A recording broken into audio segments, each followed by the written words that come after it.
அனைவருக்கும் அன்பான வணக்கம். இப்பொழுது நாம் பார்க்க இருப்பது குழந்தை பாடல்கள்.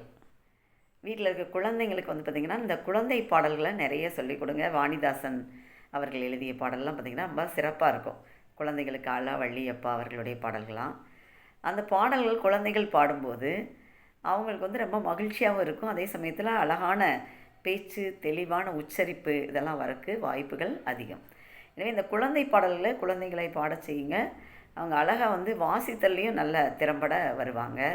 இப்போ பார்த்திங்கன்னா நாங்கள் ஒரு சின்னஞ்சிறு கிளியே அப்படின்னு சொல்லி ஒரு குழந்தை பாடல் எழுதியிருக்கோம். ஒரு 6 பேர் இணைந்து எழுதியிருக்கிறோம். குழந்தைகளுக்காகவே இணைந்து எழுதியிருக்கிறோம். இதில் இப்போ ஒரு பாடல் உங்களை குழந்தைகளுக்காக நான் பாடுறேன். நீங்கள் இன்னும் என்னை விட அழகாகவே தெளிவாகவே எல்லோரும் பாடுவீங்க. நான் என்னோடய குரலில் இருந்தாலும் குழந்தைங்க கேட்டு அதை பாடணும் அப்படிங்கிற ஒரு ஆசையில் நான் இந்த பாடலை பதிவு செய்கிறேன்.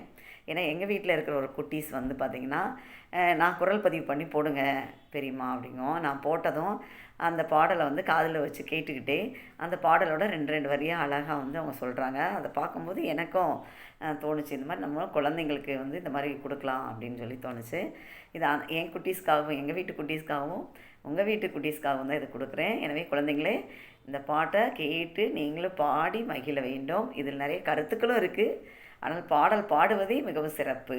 சரிங்களா? இன்னும் இதில் ஒரு முக்கியமான விஷயம், சங்கத்தமிழ் இலக்கிய பொங்கலிருந்து இந்த பாடலை உங்கள் குழந்தைங்க அழகாக பாடி குரல் பதிவு செய்து அனுப்பினால் ஜெர்மன் நாட்டு தமிழருவி வானொலியில் இந்த பாடல் ஒளிபரப்பாகும். பார்த்திங்கன்னா எல்லா உலகெங்கும் உங்கள் குழந்தைகளுடைய மழலை செல்வங்களுடைய குரல் ஒலிக்கும். ஏன்னா வாங்க பாப்பா பாடலாம் அப்படின்னு ஒரு நிகழ்வு அதில் நடந்துகிட்ருக்கு. அதில் நிறைய குழந்தைகள் தங்களுடைய மழலை குரலில் அழகாக பாடல்கள் பாடி பதிவு செய்து வருகிறார்கள். நீங்களும் அதற்கு உங்கள் குழந்தைகளை தயார்படுத்தலாம். சரிங்களா? சரி, இப்போ பாட்டுக்கு போகலாமா? குட்டீஸ்கெலாம் பாடுறதுக்கு ரெடியா? எல்லோரும் ரெடியா? பாடலாங்களா? சரி, மகிழ்ச்சி, பாடலாம். சின்ன சின்ன பாப்பாவாம், சிரிக்கும் அழகு பாப்பாவாம். சின்ன சின்ன பாப்பாவாம், சிரிக்கும் அழகு பாப்பாவாம். என்ன உன் பேர் என்றவுடன் இனியா என் பேர் என்றிடுமாம். என்ன உன் பேர் என்றவுடன் இனியா என் பேர் என்றிடுமாம். முத்து முத்து பாப்பாவாம், முல்லை பற்கள் பாப்பாவாம். முத்து முத்து பாப்பாவாம், முல்லை பற்கள் பாப்பாவாம். மொழிவாய் உன் பேர் என்றவுடன் முத்தமிழ் என்றே முழங்கிடுமாம். மொழிவாய் உன் பேர் என்றவுடன் முத்தமிழ் என்றே முழங்கிடுமாம். குட்டி குட்டி பாப்பாவாம், குறிஞ்சி பூ போல் சிரித்திடுமாம். குட்டி குட்டி பாப்பாவாம், குறிஞ்சி பூ போல் சிரித்திடுமாம். கூறு உன் பேர் என்றவுடன் குந்தவை என்றே கூறிடுமாம். கூறு உன் பேர் என்றவுடன் குந்தவை என்றே கூறிடுமாம். செல்லமான பாப்பாவாம், சிந்து மழலை பாப்பாவாம்.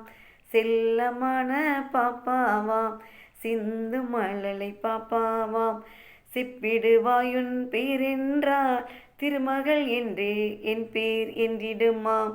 செப்பிடுவாயுன் பேரென்றால் திருமகள் என் பேர் என்றிடுமாம்.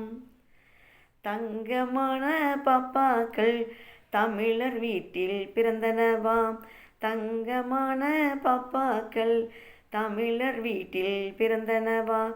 தங்கள் பெயரை கேட்டவுடன் தமிழில் பெயரை கூறினராம். தங்கள் பெயரை கேட்டவுடன் தமிழில் பெயரை கூறினராம். இந்த அழகானதொரு பாடலை எழுதியவர் சங்கத்தமிழ் இலக்கிய பூங்காவின் ஒருங்கிணைப்பாளர் மற்றும் பொறுப்பாளர் தமிழ்ப்பணி செம்மல் நீலகண்ட தமிழன் ஐயா அவர்கள் எழுதிய ஒரு பாடல்.